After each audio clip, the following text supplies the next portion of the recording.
Bonjour, bon vendredi. Comment ça va ce matin? Moi, ça va super bien. Je voulais vous rappeler qu'il était très important quand vous faites effectivement, je vous demande tous les jours d'éprouver de la gratitude, d'éprouver de la gratitude, d'éprouver de la gratitude. Mais ce qu'il faut savoir, c'est que lorsque vous faites vos exercices de gratitude, pensez aussi effectivement à éprouver de la gratitude pour ce que vous avez déjà. Parce que moi, j'ai remarqué que les gens pensent que lorsqu'on leur demande d'éprouver de la gratitude, c'est pour ce qu'ils n'ont pas. C'est-à-dire qu'on a plutôt tendance à nous concentrer sur ce que nous n'avons pas. Oh, je veux de l'argent. Oh, je veux un amoureux. Oh, je veux ceci. Oh, je veux du travail. Oh, mon entreprise doit faire tel chiffre d'affaires. Oh, je veux une maison. Bref, vous êtes toujours concentré sur ce que vous n'avez pas, c'est-à-dire tout simplement l'énergie du manque. L'énergie du manque, concentré sur ce que tu n'as pas, que tu attends, ce que tu veux, ce que tu espères, ce que tu aimerais. C'est pas une bonne énergie. C'est l'énergie du manque. C'est pour ça qu'il est vraiment capital de comprendre quand on vous dit qu'il faut être heureux maintenant et non demain, qu'il faut commencer à danser maintenant et non demain, qu'il faut commencer à reconnaître ce que Dieu t'a déjà donné aujourd'hui et non dire oh je veux que ma vie soit ceci, parce que le fait d'entretenir toujours les pensées de manque, les pensées de je n'ai pas, je ne suis pas assez, j'aimerais ceci, il me faut cela, le fait d'entretenir ces pensées, c'est plutôt de l'ingratitude. C'est plutôt le sentiment de manque. C'est plutôt celui qui attend des choses.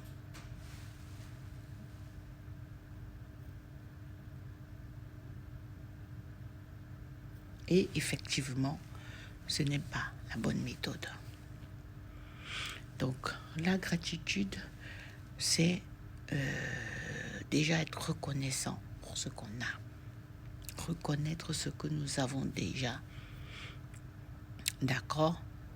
Et ce sentiment de reconnaissance, c'est exactement comme dans les saintes écritures, ce sentiment d'abondance, ce sentiment de celui qui a, nous amènera des vibrations positives, nous rendra heureux. Cette reconnaissance déjà de ce que nous avons va nous apaiser et rempli de ce sentiment de celui qui a, nous pouvons déjà commencer à être heureux maintenant avec ce que nous avons.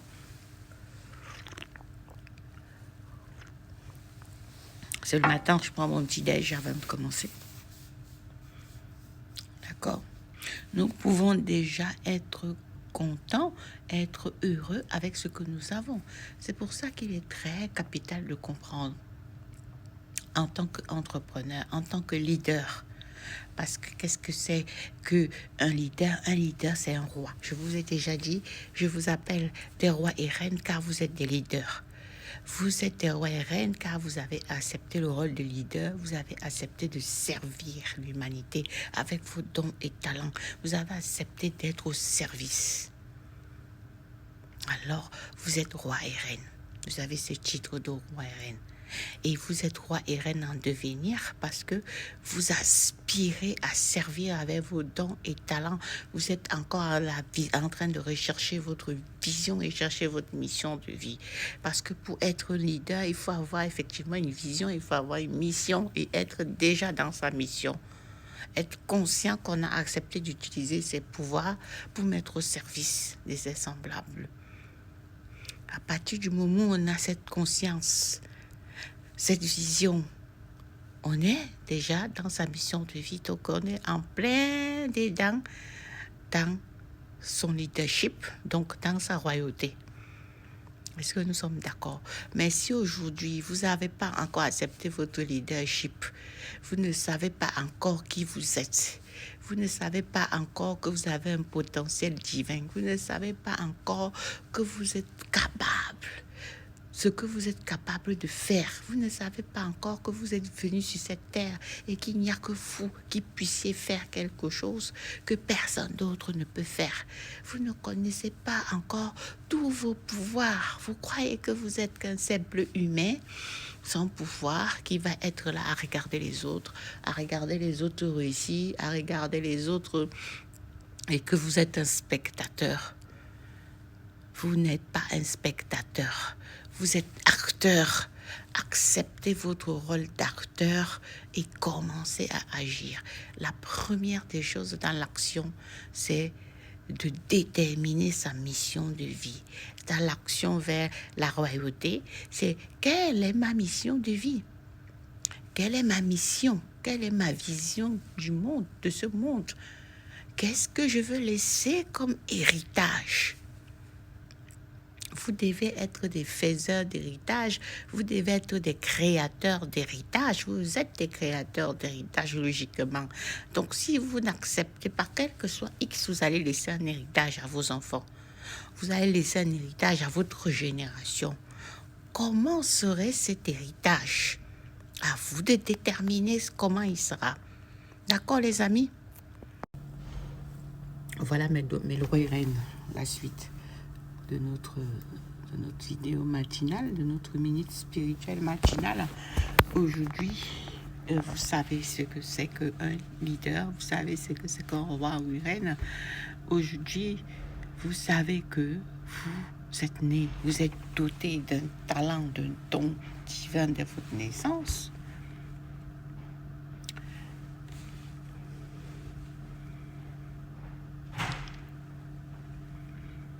Et ce don particulier fait que vous êtes sur cette terre pour accomplir quelque chose. Vous êtes sur cette terre pour accomplir une mission. Vous êtes sur cette terre pour faire quelque chose que personne d'autre ne pourra faire mieux que vous. Et donc, cette connaissance-là, effectivement, doit vous conforter dans le fait que ce serait dommage de laisser effectivement ce rôle que vous avez. Ouais. Du coup, les amis, vous savez ce qu'il vous reste à faire. Déterminez votre mission de vie. Si vous ne l'avez pas encore fait, déterminez votre ikigai ou zone de génie. Restez dans la gratitude en remerciant pour ce que vous avez déjà. Bon début de week-end. Je vous love.